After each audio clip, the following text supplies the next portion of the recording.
ছয়টি ব্যাংকের মালিকানা হারাচ্ছে একচ্ছত্র আধিপত্য বিস্তার করা এস আলম গ্রুপ। ইতিমধ্যে তাদের হাতে থাকা সব ব্যাংকের শেয়ার অবরুদ্ধ করেছে সরকার। ব্যাংকগুলোর মালিকানা হস্তান্তরের জন্য খোঁজা হচ্ছে যোগ্য ব্যক্তি।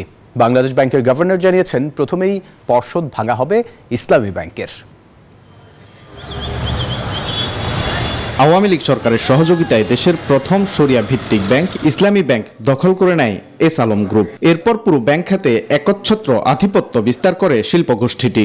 তবে 7 বছরের মাথায় ব্যাংক খাতের নিয়ন্ত্রণ হারাতে শুরু করছে এস আলম। 82% শেয়ার নিয়ে এখনো ইসলামী ব্যাংকের মালিকানায় এস আলম গ্রুপ। ব্যাংকটির চেয়ারম্যান সাইফুল আলম মাসুদের ছেলে আহসানুল ইসলাম। তবে মঙ্গলবার এস আলম গ্রুপের মালিকানাধীন সব ব্যাংকের শেয়ার অবরুদ্ধ করেছে পুঁজিবাজার নিয়ন্ত্রক সংস্থা বিএসইসি।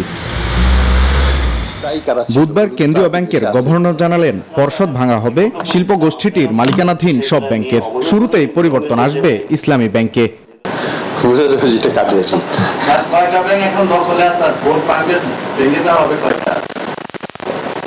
এটা আমরা ওই আস্তে আস্তে যাচ্ছি, ইসলামী ব্যাংক দিয়ে শুরু করি। আমরা একটা কালকে করেছি, একটা যাবো, আমরা আস্তে আস্তে যাবো, তাড়াহুড়ার কিছু নাই। মোটামুটি ভাবে ওই ব্যাংকগুলোকে তো আমরা কন্টিনিউ করে রেখেছি। আমরা তো তাদেরকে ট্রানজাকশন করতে দিচ্ছি না বড় রকমের কোনো কিছু। তাদের শেয়ারও তারা হস্তান্তর করতে পারছে না। নামে বেনামে বিপুল পরিমাণ অর্থ হাতিয়ে নিয়েছে এস আলম গ্রুপ। গণমাধ্যমের তথ্য অনুযায়ী শুধু ইসলামী ব্যাংক থেকেই হাতিয়ে নেওয়া হয়েছে ৭৫,০০০ কোটি টাকা। বিএসইসির নিয়ম অনুযায়ী তালিকাভুক্ত যে কোনো ব্যাংক বা প্রতিষ্ঠানের পরিচালক হতে হলে ধারণ করতে হয় ন্যূনতম 2% শেয়ার। সে অনুযায়ী ইতোমধ্যে যোগ্য মালিকের খোঁজে নেমেছে বাংলাদেশ ব্যাংক।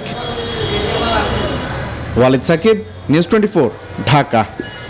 দর্শক, সপ্তাহের চতুর্থ কর্মদিবসে বড় পতন দেখেছে দেশের পুঁজি বাজার। এদিন প্রধান শেয়ার বাজার ঢাকা স্টক এক্সচেঞ্জে শেয়ার দর হারিয়েছে 3.5 শতাধিক প্রতিষ্ঠান।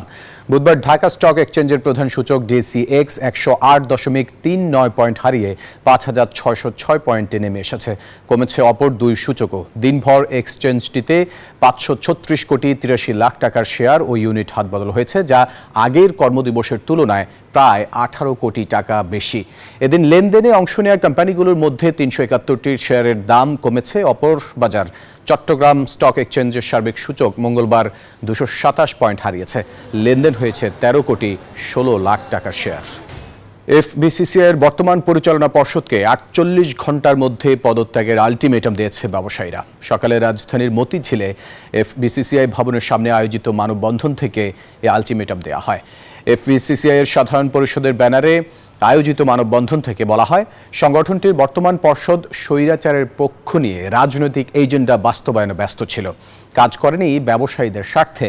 বর্তমান পর্ষদকে স্বৈরাচারের দোষর উল্লেখ করে অবিলম্বে পদত্যাগের আহ্বান জানান ব্যবসায়ীরা। অন্যথায় সরকারকে এফবিসিসিআই এর প্রশাসক নিয়োগের অনুরোধ জানান তারা।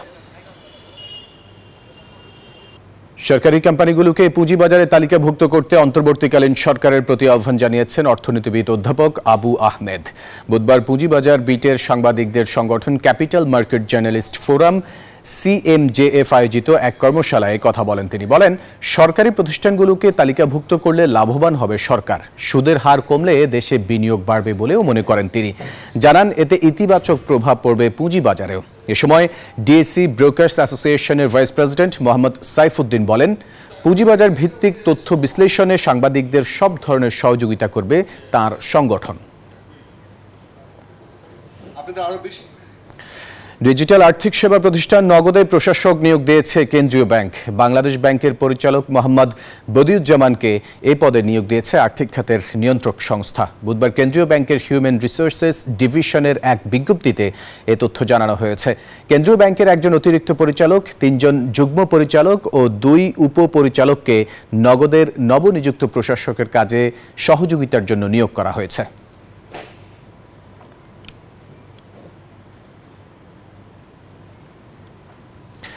উত্তর জেলা নওগাঁয় গেল এক সপ্তাহের ব্যবধানে ধানের দাম প্রতি মনে কমেছে 100 থেকে 150 টাকা। দাম কমায় ক্ষোভ প্রকাশ করেছেন কৃষকরা। এদিকে চলমান পরিস্থিতিতে ব্যাংক থেকে টাকা উত্তোলনের পরিমাণ নির্ধারণ করে দেওয়ার পর থেকে বিপাকে পড়েছেন ব্যবসায়ীরা। নওগাঁ থেকে বাবুল আক্তার রানার তথ্য ছবিতে ডেস্ক রিপোর্ট। এটি জেলার মহাদেবপুর উপজেলার চকগৌরী হাট। রোববার এক সপ্তাহের ব্যবধানে প্রকারভেদে মনে 100 থেকে 150 টাকা কমেছে সব ধরনের ধানের দাম। এ হাটে ধান বিক্রি করতে এসেছেন কৃষক দেলোয়ার হোসেন। গত এক সপ্তাহ আগে জিরাশাইল ধান বিক্রি করেছিলেন 1530 টাকা মন, অথচ এখন ওই ধান বিক্রি করলেন 150 টাকা কমে। এতে করে তাদের মাথায় আকাশ ভেঙে পড়েছে। ধান এইভাবে কমতেই থাকে দাম, তাহলে আমরা কিভাবে বাঁচবো আর কিভাবে চলবো? ধানের দাম কমায় ক্ষোভ প্রকাশ করেছেন তারা। হাটের যে পরিস্থিতি, ধানের দাম মূল্য, এটা এই মূল্য ধান কৃষকেরা যদি বেচে তাহলে কৃষকের অনেক ক্ষতি সম্মুখীন হতে হবে। কীটনাশক, সার, পাটের দাম, এগুলা নিয়ে আমাদের আর পড়তা হচ্ছে না। ব্যবসায়ীরা বলছেন চলমান পরিস্থিতির কারণে ধানের চাহিদা থাকলেও বাধ্য হয়ে নগদ টাকায় কম পরিমাণ ধান কিনায় কমেছে দাম।